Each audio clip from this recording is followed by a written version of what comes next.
ఎర్రచందనం దొంగల్ని ఎత్తుకుపోతున్న అడవి దొంగలకి ఖబర్దార్ అంటూ వార్నింగ్ ఇచ్చారు ఏపీ సీఎం చంద్రబాబు. శేషాచలం అడవిలో అడుగు పెడితే అదే మీకు ఆఖరి రోజు అంటూ హెచ్చరించారు. సరికొత్త ఆయుధంతో స్మగ్లర్లని వేటాడుతామన్నారు బాబు.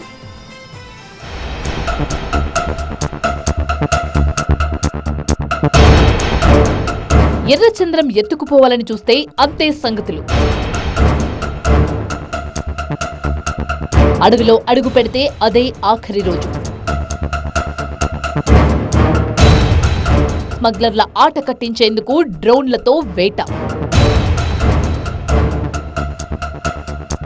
తిరుమల శ్రీనివాసుడి పాదాల చెంత ఉన్న శేషాచలం అడవిలోకి చొరబడి ఎర్రచందనం దొంగలను తరలించుకుపోతున్న స్మగ్లర్ల ఆట ఇక కట్టవనుంది అంటున్నారు ఏపీ సీఎం చంద్రబాబు. ఇన్నాళ్లు ఒక లెక్క, ఇక ముందు నుంచి మరో లెక్క అంటున్నారు బాబు. అడవులను నరికేసి ఎర్రచందనం దొంగలను కొట్టేస్తున్న రెడ్ శాండల్ స్మగ్లర్లను వేటాడడానికి ఇక డ్రోన్లను రంగంలోకి దింపనుంది ఏపీ సర్కార్.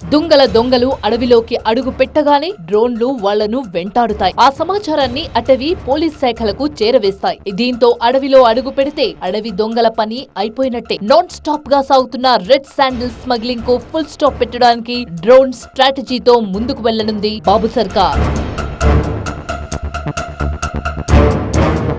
రెడ్ శాండిల్ స్మగ్లర్స్ కు డ్రోన్లతో చెక్ పెడతామన్నారు చంద్రబాబు. ఇన్నాళ్లు మీరు ఆట ఆడారు, ఇప్పుడు మా డ్రోన్లతో వేటాడుతాం, ఖబర్దార్ అంటున్నారు చంద్రబాబు. ఎవరైతే రెడ్ శాండిల్ స్మగ్లర్స్ ఉన్నారో వాళ్ళని హెచ్చరిస్తున్నా, ఇన్ని రోజులు మీరు ఆటాడారు, భవిష్యత్తులో మీ ఆటలు సాగనీయం. అవసరమైతే డ్రోన్స్ పర్యవేక్షణ పెడతాం. నీకంటే ముందు డ్రోన్ మీ అడవుల్లో ఉంటుంది. ఎవడైనా అడవిలో అడుగు పెడితే అదే చివరి రోజు చేసే బాధ్యత మాదని మరొక్కసారి మీ అందరికి తెలియజేస్తున్నా, వాళ్ళని హెచ్చరిస్తున్నా. ఇక కొద్ది రోజుల క్రితం AP deputy CM Pawan Kalyan కూడా ఇదే విషయంపై మాట్లాడారు. రెడ్ శాండిల్ స్మగ్లర్ల విషయంలో ఇన్నాళ్లు ఒక లెక్క, ఇక నుంచి మరో లెక్క అంటున్నారు పవన్. దొంగల్ బ్యాచ్ భరతం పడతామన్నారు. ఇన్నాళ్లు చిన్న తలకాయల అరెస్టుతో సరిపెట్టిన అధికారులు ఇక బడా స్మగ్లర్ల అంతు చూడాలని అటవీ శాఖను ఆదేశించారు డిప్యూటీ సీఎం. మన ఎర్రచందనం దొంగలు మన అడవుల్లో కొట్టేసి, శేషాచలం అడవుల్లో కొట్టేసి కర్ణాటకలో తరలిస్తూ ఉంటే కర్ణాటకలో పట్టుకున్నారు.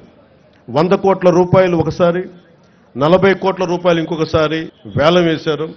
ఆ డబ్బు కర్ణాటక ప్రభుత్వానికి వెళ్ళిపోయింది.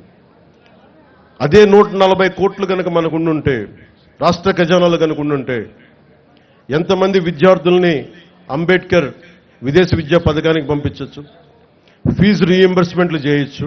చంద్రబాబు సీరియస్ గా దృష్టి సారించిన నేపథ్యంలో రెడ్ శాండిల్ స్మగ్లర్స్ పై డ్రోన్లతో ఉక్కుపాదం మోపేందుకు అటవీ శాఖ సిద్ధమవుతోంది.